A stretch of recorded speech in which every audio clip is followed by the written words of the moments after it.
Assalamu alaikum warahmatullahi wabarakatuh. Hello, I'm Dar Shaukat, and today in this lecture we will discuss about the cultural consequences of globalization. क्या globalisation की वजह से culture पे कोई effect पड़ चुका है कि नहीं? हर एक कंट्री के अपने कल्चर्स होते हैं और हर एक कंट्री चाहती है कि उनका कल्चर मेंटेन रहे, उसमें डाइल्यूशन ना हो।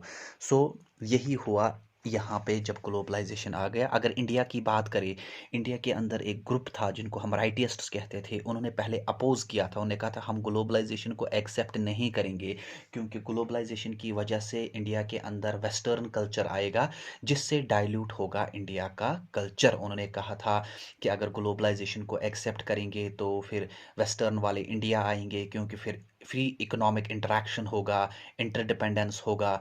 और उस केस में क्या होगा, वो अपना कल्चर, अपना ड्रेस कल्चर, अपना फैशन कल्चर, अपने खाने पीने का कल्चर इंडिया लेके आएंगे, जिससे इंडिया का कल्चर डाइल्यूट हो सकता है। थोड़ा और इजी बना देता हूँ मैं इसे। देखिए, वेस्टर्न का जो अगर देखेंगे हम, जो कल्चर है, ड्रेस का कल्चर, वो तो जीन्स ज़्यादा पहनते हैं। और इंडिया की नारियां जो होती है, इंडिया की जो लड़कियां होती है, वो ज़्यादा साड़ियाँ पहनती है। उन्होंने कहा अगर ग्लोबलाइजेशन यहाँ पे आएगा तो हमारी साड़ियाँ तो जाएगी और लड़कियाँ यहाँ पे क्या पहनने लगेगी, वो जीनस कल्चर यूज़ करने लगेगी। तो मतलब यहाँ पे कल्चर डाइल्यूट हो जाएगा। ये राइटिस्ट्स का थॉट था, लेकिन फाइनली इंडिया को एक्सेप्ट करना पड़ा ग्लोबलाइजेशन को, क्योंकि उनकी जब इकोनॉमिक क्राइसिस आ जाती है, इकोनॉमिक क्राइसिस से बाहर निकलने के लिए फाइनली 1991 के अंदर उनको एलपीजी पॉलिसी एक्सेप्ट करनी होती है।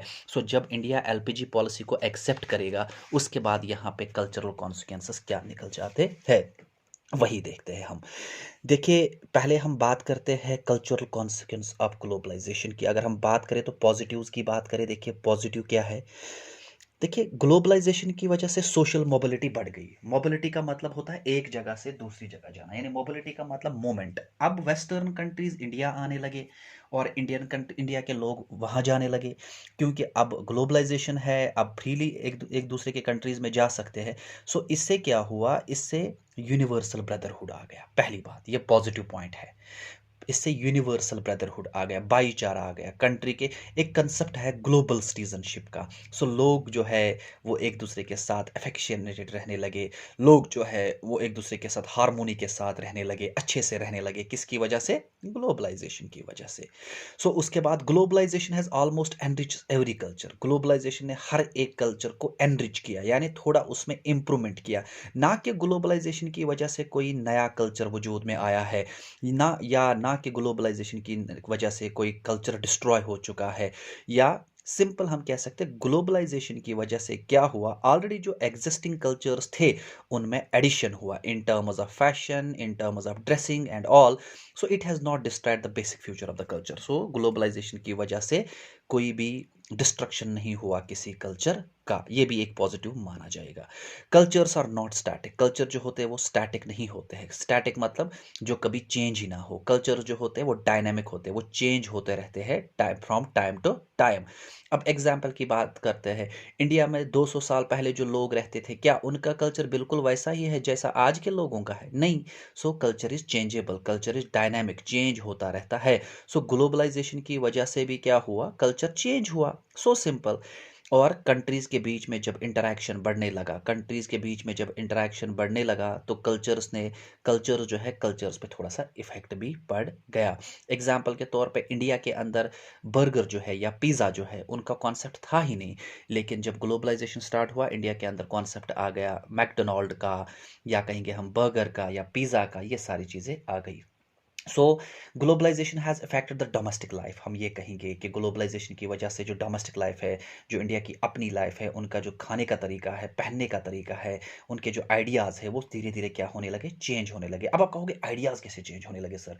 देखिए, इंडिया जो है, इंडिया के लोग जो आज है वो बहुत दिल से पसंद करते हैं इंग्लिश बोलने को। तो क्या मैन्युफैक्चरिंग कंसेंट है, दिल से पसंद करते हैं उस चीज़ को। ये भी एक language is a part of a culture. थोड़ा सा चेंज आ रहा है। It led to the rise of uniform culture. दुनिया के अंदर एक नया यूनिफॉर्म कल्चर आ रहा है, एक ही जैसा कल्चर आ रहा है। जब पूरे दुनिया के अंदर कल्चर एक ही जैसा होगा ना, उसको हम कहते हैं कल्चरल होमोनाइजेशन। कल्चरल होमोनाइजेशन। मैंने पहले ही कहा कि globalization has not created any new culture but imposed western culture on the world. लेकिन बाकी सारे कंट्रीज़ के अंदर कौन सा कल्चर फैलने लगा? वेस्टर्न का कल्चर फैलने लगा। मैंने कहा जीन्स जो है, फ़ास्ट फूड जो है, बर्गर जो है, पिज़्ज़ा जो है ये पावरफुल कल्चर बन गया है बाकी सारे कंट्रीज़ के अंदर। इनफैक्ट सिंपली ये कहेंगे कि जो अमेरिकन कल्चर है, वेस्टर्न में तो हम उसी को कहेंगे, अमेरिकन कल्चर जो है वही डोमिनेट कर रहा है बाकी सारे कल्चर्स को। और इससे क्या हो रहा है? कल्चरल एक कॉन्सेप्ट आ रहा है कल्चरल हार्मोनाइजेशन का। When the culture is uniform all around the world, this is called cultural harmonisation.